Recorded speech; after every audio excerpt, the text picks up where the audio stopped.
नमस्कार. बऱ्याच दिवसांना मी आपल्या सर्वांच्या भेटीसाठी येतोय. यावेळी थोडा एक वेगळा विषय घेऊन येतोय आणि हा विषय काही ब्रॉडकास्ट या नात्याने घेऊन येत नाही, तर गावात एक प्रतिष्ठित नागरिक आहेत आणि त्यांचं मनोगत बऱ्याच लोकांपर्यंत पोहोचावं. आणि हे कोणी सामान्य नागरिक नाही आहेत, दिसायला जरी सामान्य असले तरी थोर राष्ट्रसंत तुकडोजी महाराज यांना प्रत्यक्ष पाहण्याची एक संधी यांच्या आयुष्यात आली. कैकाडी महाराज असो किंवा गाडगे महाराज असो, यासारखे महाराष्ट्रातले कर्मवीर संत ज्यांनी सामाजिक नेतृत्वाचा वारसा निभवला, अशा संतांच्या सहवासात लाभलेले व्यक्ती जे आज आपल्यासोबत उपस्थित आहे, श्री बाबारावजी डहाके.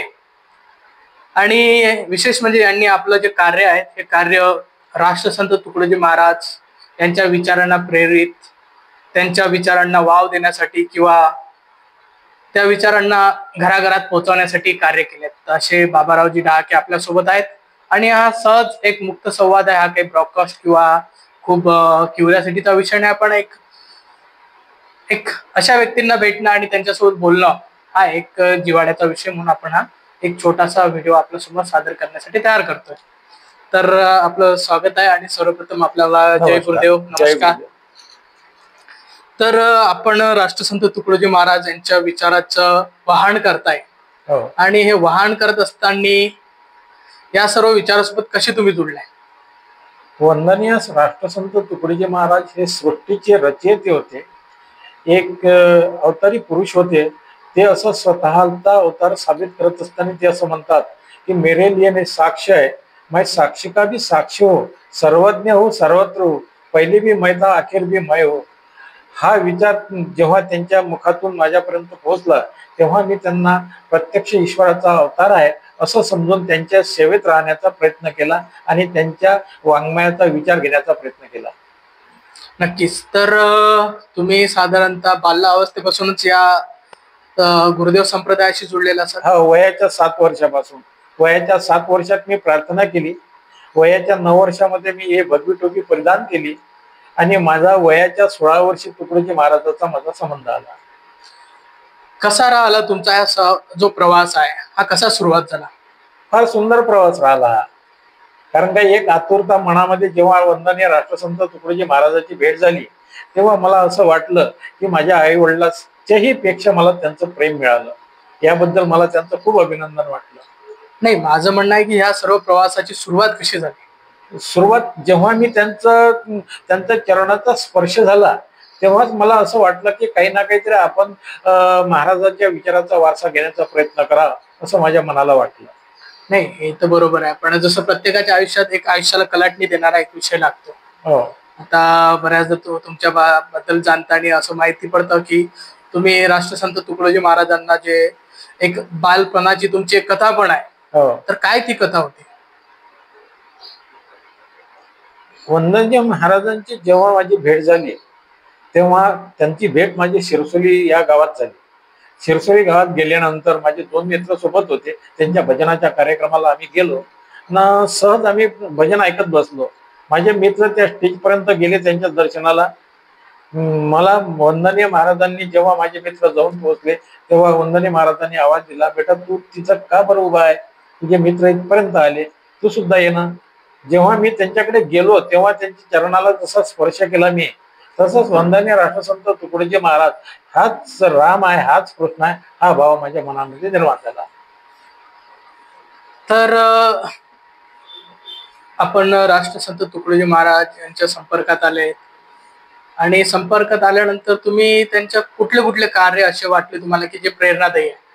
मला असं वाटलं की जेव्हा ग्रामगीतेचा माझा संपर्क आला तेव्हा मला असं वाटलं की सामुदायिक प्रार्थना हे सर्वात श्रेष्ठ आजच्या युगाची संजीवनी बुटी आहे असं मला वाटलं. म्हणून सगळ्या सामुदायिक प्रार्थनेचा कसा प्रचार होईल, ग्रामगीतेचा विचार लोकांपर्यंत कसा पोहोचता येईल आणि त्या माध्यमातून लहान मुलांवर संस्कार कसे देता येईल, या दृष्टिकोनातून मी मुलांची परीक्षा घेण्याचा सुद्धा, ग्रामगीता संस्कार परीक्षा घेण्याचा सुद्धा प्रयत्न केला. वंदनीय महाराजांचं साहित्य शासकीय याच्यामध्ये ऑफिसमध्ये पोहोचवण्याचा प्रयत्न केला. पोलीस स्टेशनला सामुदायिक प्रार्थनेचं आयोजन केलं आणि ग्रामगीतेचा प्रचाराच्या दृष्टीनं मी खेड्यापाड्यात जेव्हा जात होतो तेव्हा स्वखर्चाने जात होतो आणि स्वखर्चांनी मला ते जेव्हा बोलावत होते तेव्हा तो विचार मी समाजात कसा मांडता येईल स्टेजवरून या दृष्टीने मी खूप प्रयत्न केला. नक्कीच. तर तुम्ही या सर्वासाठी आपल्या आयुष्याचा अत्यंत महत्वाचा वेळ दिला आहे. परंतु आज आपण गेल्या अनेक वर्षापासून राष्ट्रसंत तुकडोजी महाराजांच्या कार्याचं वहन करताय. तर राष्ट्रसंत तुकडोजी महाराजांचं जे त्यांनी जी ग्रामासाठी ग्रामगीता दिली हो. त्या ग्रामगीता संदर्भात आपलं काय दर्शन आहे? वंदनीय महाराजांनी विचार केला की जेवढे काही ग्रंथ आहे हे फार सखोल आहे. वेदाचं तत्वज्ञान हे लोकांना कळत नाही म्हणून सने वंदनीय महाराजांनी ग्रामगीता ही निर्माण केली आणि ती शेतकऱ्याला अर्पण केली. आता ग्रामगीतेचा विषय म्हटल्यानंतर गाव कसं असावं, गावामध्ये कोणत्या कोणत्या गोष्टी असाव्या, गावाचा प्रमुख माणूस कसा असावा, महिलांचा त्यांच्यामध्ये सहभाग कसा आहे, ह्या सर्व गोष्टी वंदनीय महाराजांनी त्या ग्रामगीतेच्या माध्यमातून लोकांसमोर मांडल्या. आता प्रत्येक जीव हा ईश्वराचा अंश आहे असं समजून वंदनीय महाराज असं ग्रामगीतेत म्हणतात, जीव ईश्वराचा अंश, जो जितका करेल आपला विकास तितका उच्चावतार पदाचे या श्लोकी जात असे. हा विचार जेव्हा महाराजांनी मांडला ग्रामगीतेमध्ये तेव्हा मूळ म्हणजे मनुष्य ईश्वराचा अवतार आहे असं समजून पहिला जो अध्याय लिहिला त्यांनी देवदर्शन हा अध्याय लिहिला आणि देवदर्शनाच्या माध्यमातून या अध्यायाच्या माध्यमातून त्यांनी ईश्वराचं प्रत्यक्ष दर्शन समाजाबरोबर मांडलं. पहिला अध्याय जो तुम्ही सांगितलं देवदर्शन हा अध्याय, तर काय आहे आपण थोडक्यात त्याच्यात आणखी विश्लेषण करू शकाल का? तर सर्व ग्रंथ हे श्री गणेशाय नमः या दृष्टीनं या शब्दाने निर्माण झाले. हा जो ग्रंथ आहे हा ओम शब्दाने निर्माण झाला.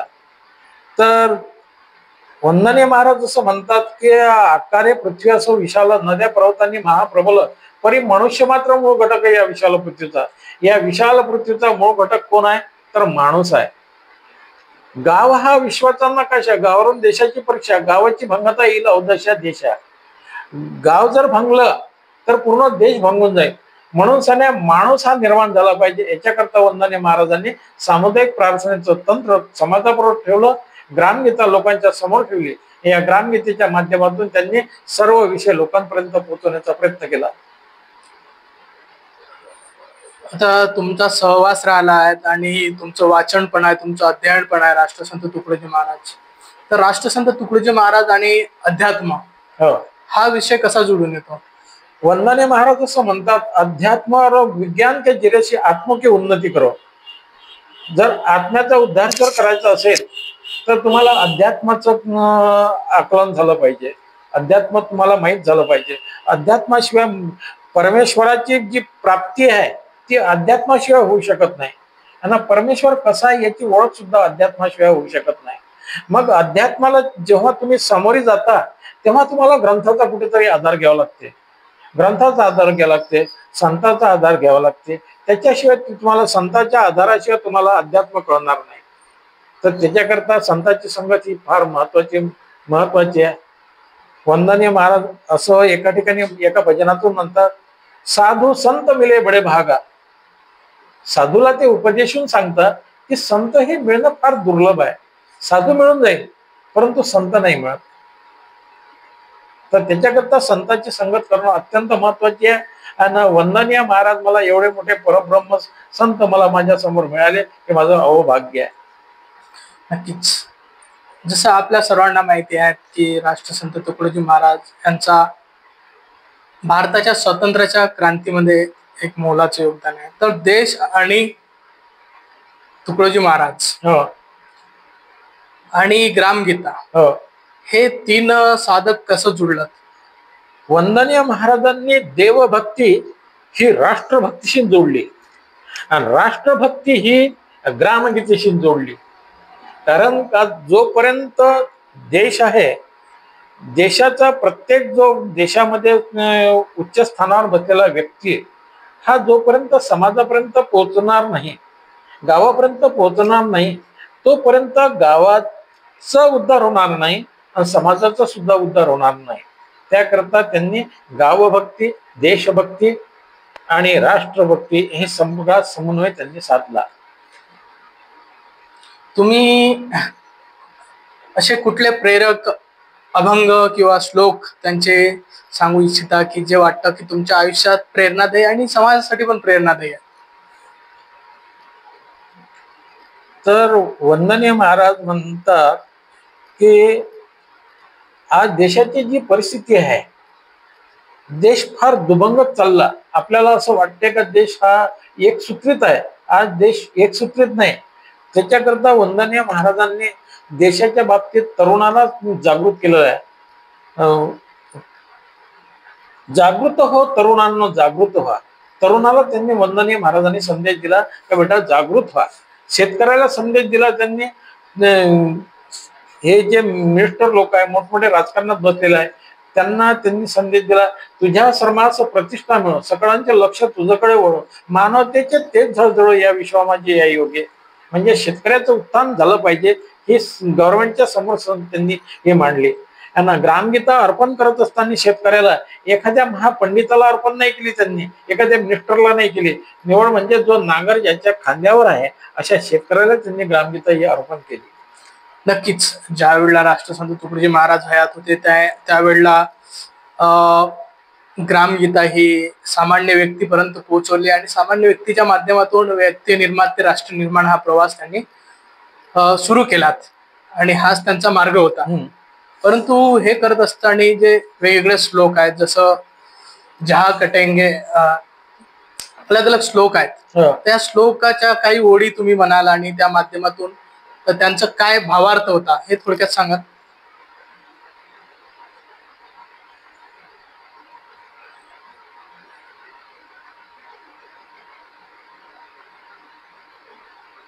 वंदनीय महाराज एक अभंग म्हणतात, पंढरीचे सुख नाही पुण्याधामा. पंढरीचे सुख नाही पुण्याधामा, पंढरीचे सुख नाही पुण्याधामा. नामाचा महिमा पंढरीत, नामाचा महिमा पंढरीत, पंढरीचे सुख नाही पुण्याधामा. काशी प्रयागासी दंडना मुंडना, गायत्रीचे दान गंगे काठी. तैसा नो हे मार्ग माझ्या पंढरीचा, तेथे या कर्माचा लेश नाही.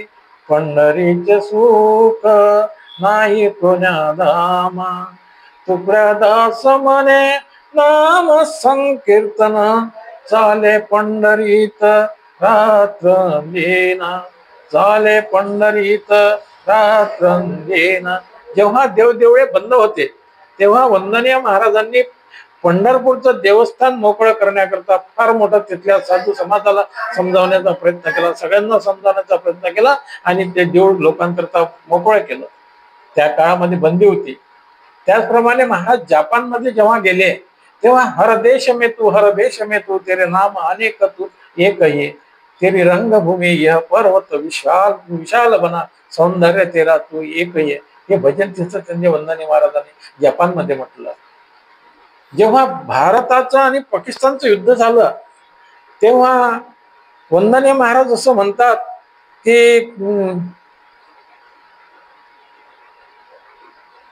चीनचं युद्ध झालं तेव्हा वंदनीय महाराज म्हणतात, अहो चीनियो मैदान में देखो हिंद का हात. असं चीनच्या युद्धाच्या वेळेस स्वतः महाराज बाउंड्रीवर जाऊन तिथं म्हटलं. त्याचप्रमाणे हिंदूच्या लेकरा चंद्रमा का असा तुझा सुकला, ही स्फूर्ती या भारतातल्या प्रत्येक म्हणजे तरुणाला दिली महाराजांनी. पाकिस्तानच्या बाउंड्रीवर गेले, तिथं सुद्धा चेतना जागृत केली त्यांनी. नक्कीच राष्ट्रसंतांचं काम जे आहे त्याचमुळे आपण त्यांना राष्ट्रसंत आपण कुठे, तर हे त्यांची उपाधी ही त्यांच्या या कार्यासमोर एक नतमस्तक राहील असं त्यांचं व्यापक स्वरूप होतं. राष्ट्रसंत तुकडोजी महाराज विदर्भात किंवा महाराष्ट्रात नव्हे तर भारतातल्या अनेक लोकांसाठी प्रेरणादायी व्यक्तिमत्व आहेत. त्यांची गुरु शिष्य परंपरा आजही गुरुदेव सेवा मंडळाद्वारे किंवा गुरुदेव संप्रदायाच्या माध्यमातून प्रकाशित आहेत. तर हे सर्व चालत असताना त्यांच्या ज्या कार्याच्या विविध गोष्टीवर आपण चर्चा करतोय, तर मला सांगा तुमचा सहवास जो होता, तर त्यांनी काही सांगितले असेल अशा प्रेरक गोष्टी ज्या तुमच्या लक्षात आहेत की अचानक हा प्रसंग तुमच्यासोबत घडला आणि तो आनंददायी होता?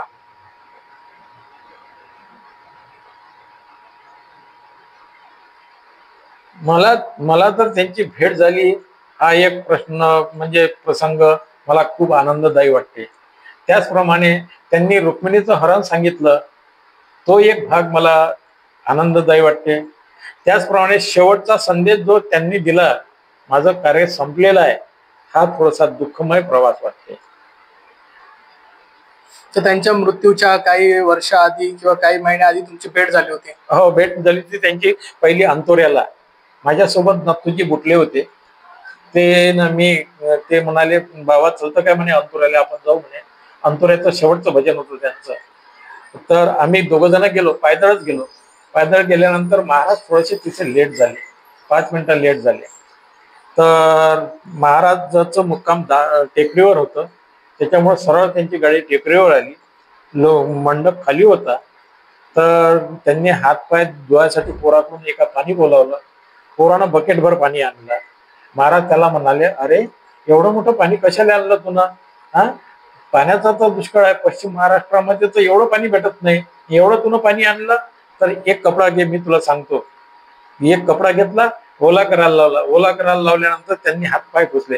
हे असे हातपाय धुवा लागते म्हणे राजा, कमी पाण्यामध्ये असा व्यवहार करावा लागतो. मग नंतर ते आतमध्ये कुटीमध्ये गेले. कुटीमध्ये गेल्यानंतर महाराजांनी एका सेवकाला सांगितलं, म्हणे माझा मुलगा बसून आहे म्हणे बाहेर, त्याला आवाज दे म्हणे. त्यानं मला आवाज दिला, मी आतमध्ये गेलो. तर मग माझ्या मित्रालाही म्हटलं, बाबाजी म्हटलं तुम्ही चला ना म्हटलं माझ्यासोबत. तेही आले. महाराज असे बेडवर लेटले होते.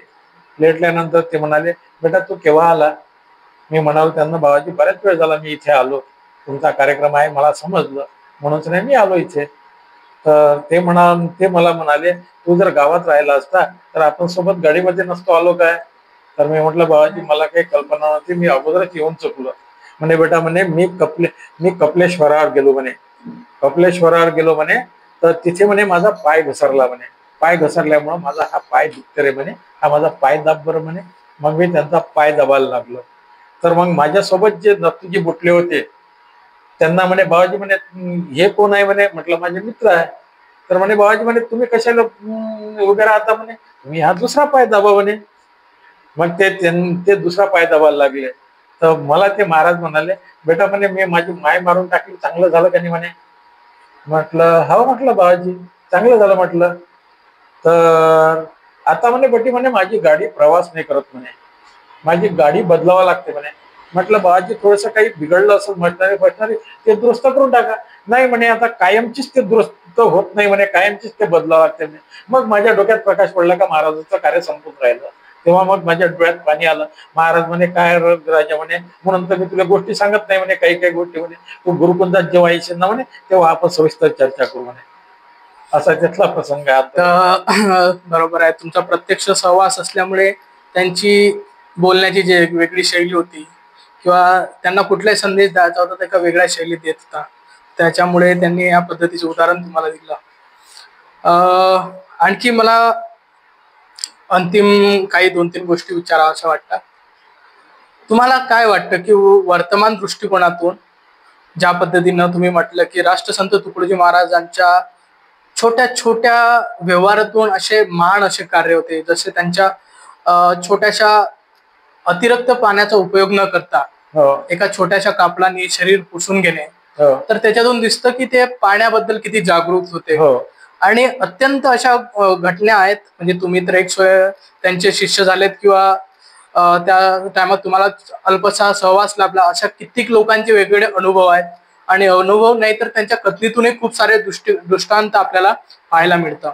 तर तुम्हाला काय वाटतं की आजच्या दृष्टिकोनातून राष्ट्रसंत तुकडोजी महाराज, युवक आणि देशासमोर जे काही वेगवेगळे आव्हान आहेत, या आव्हानामध्ये त्यांचे अभंग, त्यांचे श्लोक कसे उपयोगी पडायचे? आज म्हणजे जो नवयुवक मुलं आहे ते आज फार भरकटलेले आहे. त्यांना तर पहिली गोष्ट म्हणजे त्यांना संस्काराची गरज आहे. संस्कार कुठे बाहेर नाही मिळत किंवा बाजारात नाही मिळत. त्याला सामुदायिक प्रार्थनेमध्ये बसायला लागला. तिचं त्याला बसावं कसं, प्रार्थना कशी करावी, तिथे बोलावं कसं, या सर्व गोष्टीचं ज्ञान तिथून मिळते. त्याच्याकरता मी गव्हर्नमेंटकडे पत्रव्यवहार केला की तुम्ही 5 वाजेपर्यंत शाळा चालू ठेवता, तर त्याच्याकरता तुम्ही 4 वाजेपर्यंत शाळा चालू करा, 4:30 वाजेपर्यंत शाळा चालू करा. अर्ध्या तासात मुलांना सुट्टी द्या. त्या अर्ध्या तासामध्ये सामुदायिक प्रार्थना घ्या. 11ची शाळा तुम्ही 10:30ला चालू करा, त्याच्यातून सामुदायिक प्रार्थना घ्या. असं मी गव्हर्नमेंटला कितीतरी 2-3 पत्र दिले, परंतु गव्हर्नमेंटनं त्याच्यावर कधीही काही विचार केला नाही. आज प्रत्येक मुलगा हा काय आहे की शाळेतून आला का ट्युशनला जाते, ट्युशनवरून आला का घरी येते, घरी अभ्यास होमवर्क करते, त्याला वेळ नाही. त्याच्यामुळे त्याचा आईवडिलाचाही संपर्क नाही, कोणाचा संपर्क नाही. त्याच्यामुळं संस्कारहीन मुलं तयार होऊन आली. आणि जेव्हा संस्कारहीन मुलं तयार होतील तेव्हा व्यसनाधीन होतील. ते व्यसनाधीन झाल्यानंतर देशाबद्दल त्यांना काय प्रेम वाटेल. वंदनीय महाराज म्हणते, ज्याला घराचं प्रेम नाही, ज्याला देशाचं प्रेम नाही, तो माणूस होऊ नाही शकत म्हणते. माणूस जर बनायचं असेल तर त्याला घराचं प्रेम असावं, देशाचं प्रेम असावं, गावाचं प्रेम असावं. नक्कीच तुमचं जे आहे हा तर विषय आहे, कारण की आपण ज्या वेळेला राष्ट्रसंत तुकडोजी महाराजांनी या विचाराचा प्रसार केला, तर त्यावेळेला मला वाटतं की त्यांनी सरकारापेक्षा व्यक्तीवर जास्त निर्भरता ठेवली. त्यांना माहिती होतं की आपला विचाराचा प्रसार कोण करेल, तर व्यक्ती करेल. तर आजच्या दृष्टिकोनातून आपण स्वयंसेवक म्हणून काय करायला पाहिजेत? आता माझ्या पर्यंत मी आतापर्यंत प्रयत्न केला. कुठे गावात जाऊन त्याने प्रचार केला, कुठे कोणत्याही एका ज्या कार्यक्रमात मला बोलावलं तिथं गेलो. आता माझं वय थकलं, 79 वर्षाचं वय झालं. त्यातल्या त्यात माझं ओपन हार्ट सर्जरी झाली. आता तर मला घरून निघणं म्हणजे त्रास होते. त्याच्यामुळं आता मी तर काही नाही करू शकत. तरी परंतु मला असं वाटते का मी माझ्या गावातल्या गावात जिथे प्रार्थना मंदिर असते तिथे जेव्हा केव्हा प्रोग्राम असतात, जेव्हा मला बोलण्याची संधी भेटते, तेव्हा मी त्या कार्यक्रमातून वंदनीय महाराजांची ग्रामगीता लोकांपर्यंत कशी जाईल, वंदनीय महाराजांची सामुदायिक प्रार्थना लोकांपर्यंत कशी जाईल, या दृष्टीनेच मी त्यांचं मानतो. वंदनीय महाराजांचं व्यक्तिमत्व केवढं मोठं होतं हे समोर मांडण्याचा मी प्रयत्न करतो. बढिया, खूप छान वाटलं तुमच्यासोबत बोलून. आपण हा मुक्त संवाद इथे संपवण्याच्या आधी तुमच्याकडनं ग्रामगीतेतले काही महत्वाचे प्रेरक श्लोक आपण ऐकू, किंवा तुम्ही त्याचा श्लोक सांगून थोडक्यात अर्थ सांगाल आणि नंतर आपण थांबू.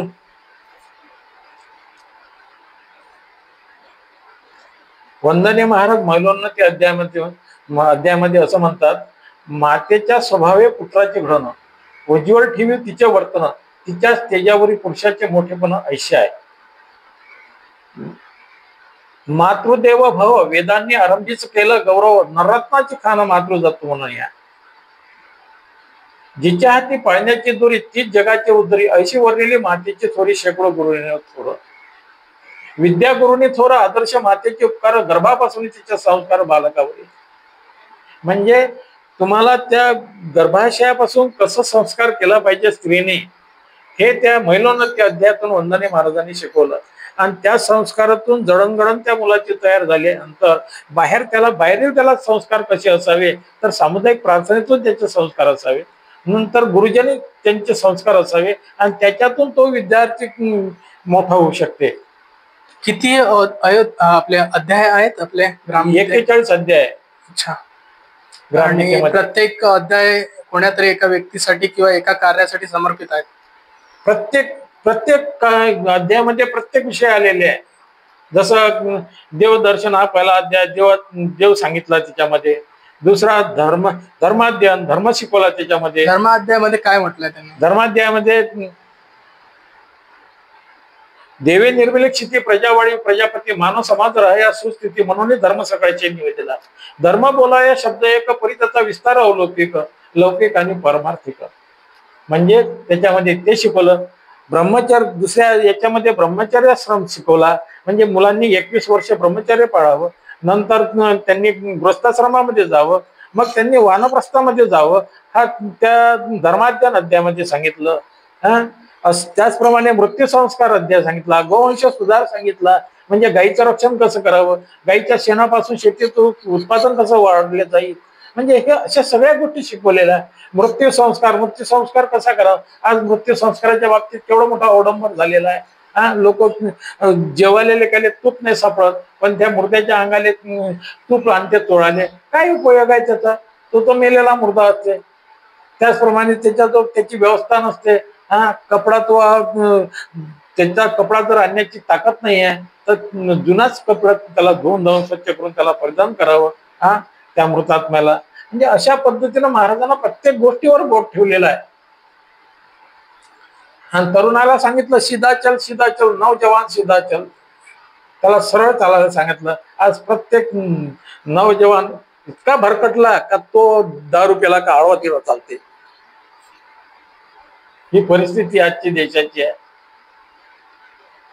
त्याचप्रमाणे सरकारला सुद्धा त्यांनी संदेश दिलाय, उठा श्रीमंतांनो, उठा पंडितांनो, उठा सुशिक्षितांनो, उठा साधूजनांनो, हा काली क्रांतीची फार मोठी या देशामध्ये क्रांती होणार आहे. एवढी मोठी क्रांती होईल कारण का उठा सुशिक्षिताच्या हातात कलम आहे देशाची, तो जे लिहिन तेच आहे. उठा पंडितांनो, हे पंडित लोक पंडितगिरीपणा करून राहिले, लोक फसवून राहिले. उठा साधूजनांनो, साधू लोक हे आपल्या आश्रमात जाऊन बसलेले आहे, देशाविषयी त्यांना चिंता नाही. उठा पंडितांना, उठा साधूजना, उठा श्रीमंतांना, श्रीमंत लोक आपल्या जवळ पैसा घेऊन बसलेले आहे, त्याच्यामुळे देशाची हानी होऊन राहिली. त्याच्याकरता एक दिवस असा काळ येईल म्हणते महाराज की फार मोठी देशामध्ये क्रांती निर्माण होईल. कारण का गरिबी श्रीमंतीची दरी ही वाढलेली आहे, फार मोठी दरी वाढलेली आहे. मुलांमध्ये आज खेळणं बिळणं बंद आहे. मुलांमध्ये जे सुप्त गुण असायला पाहिजे ते सुप्त गुणाचा त्यांचा हेच नाही उन्हाला. या कोवळ्या कळ्या माझी लपले ज्ञानेश्वर रवींद्र शिवाजी विकसता प्रगटेल समाजचे शेकडो महापुरुष, त्यांचे सुप्त गुण सगळे लोपून राहिले. कारण का रात्रंदिवस अभ्यास आहे. मुलगा खूप शिकला म्हणजे मोठा झाला असं नाही. मुलगा शिकला बहु शाळे माझारी परी त्याला वंदाई न घालताय घरी, हे तो उच्च शिक्षण काय कामाचे. मुलगी शिकली शाळे माझारी बहु पण तिला स्वयंपाक न करताय घरी, बिचारी कमावी न लंगडीची कोण्या कामाची. म्हणजे महाराजांना प्रत्येक गोष्ट प्रत्येकाला शिकवलेली आहे. आता त्याच्यातून ज्याला जसं जसं घ्यावंसं वाटते तसं तो घेते, जशी त्याची ताकद आहे तसा तो अभ्यास करत. तर आपण मुक्त संवाद इथेच थांबू. आपण इथे होतो भावारावजी डहाके यांच्यासोबत. त्यांच्या माध्यमातून आपल्याला बरेच राष्ट्रसंत तुकडोजी महाराजांचे अभंग, प्रेरित करणारे अभंग आपल्याला ऐकायला भेटले आहेत. जरी विषय एक वेगळा असला तरी राष्ट्रसंत तुकडोजी महाराजांनी जे विचार आपल्या सर्वांपर्यंत पोहोचवावे, म्हणजे किती दूरदृष्टी कोण होता महाराजांचा, याच्यातून लक्षात येतं की आजपासून जवळपास 50-60 वर्षापूर्वी त्यांनी ग्रामगीता लेखन केली असेल. परंतु आजही वर्तमान परिस्थितीमध्ये त्या ग्रामगीतेचे अनेक शब्द, अनेक श्लोक प्रत्यक्ष रूपाने लागू होतं. ज्या वेळेला त्यांनी संस्कार या गोष्टीचा विचार केला होता तर त्यावेळी जे संस्काराचे श्लोक त्यांनी गायले होते ते आज प्रत्यक्षात पण ते संस्कार आपल्या उपयोगात येत आहे. त्यांनी मातृसाठी असो किंवा नेतृत्व करणाऱ्या देशाच्या नेत्यासाठी असो किंवा मग समाजाच्या प्रत्येक घटकासाठी असो, तर ग्रामगीतेच्या माध्यमातून प्रत्येक व्यक्तीकरिता एक सार्थक असं ध्यान त्यांनी दिलेलं आहे. मला वाटतं की आपण एक अल्पसा प्रयत्न केला आहे की यांच्या माध्यमातून आपण ग्रामगीतेची एक सुरुवात आणि काही ओळी आपण आपल्या समोर सादरण्याचा प्रयत्न केला आहे. हा अनेकाला आपण देहवेद मांडलेले मत पटेल किंवा नाही पटेल याच्यामध्ये आपल्या मताचा विरोधाभास असू शकतो, परंतु हा एक स्वाभाविक, एक सर्वसामान्य आणि ज्यांनी आपल्या आयुष्याचे काही क्षण राष्ट्रसंत तुकडोजी महाराज यांच्या प्रत्यक्ष हयात असताना घालवले अशा व्यक्तीसोबत आपण बसून एका जुन्या व्यक्तीचा अनुभवाची कहाणी आपण इथे ऐकलेली आहे. आपल्या सर्वांचे धन्यवाद. मला आशा आहे की हा छोटासा प्रयास आणि एक सामान्य व्यक्ती ज्याने आपल्या आयुष्याचा काही क्षण राष्ट्रसंत तुकडोजी महाराजांच्या चरणी घालवला अशा व्यक्तीसोबत हा संवाद थांबवतो. आपल्या सर्वांना धन्यवाद. मी आपल्या सर्वांना राष्ट्रसंत तुकडोजी महाराज यांना स्मरण करून जय गुरुदेव करतो आणि थांबतो. धन्यवाद. आपण सुद्धा या ठिकाणी आले, मला आमंत्रित केलं आणि माझे विचार आपण ऐकून घेतले, त्याबद्दल मी सुद्धा आपले आभार व्यक्त करतो. जास्त तर काही माझ्याकडून आपली सेवा तर होऊ शकत नाही, परंतु जो काही तुम्ही प्रयास केला इथपर्यंत येण्याचा, जे काही तुम्ही त्रास घेतला त्याबद्दल तुमचं धन्यवाद, तुमचे आभार व्यक्त करतो. जय गुरुदेव. जय गुरु.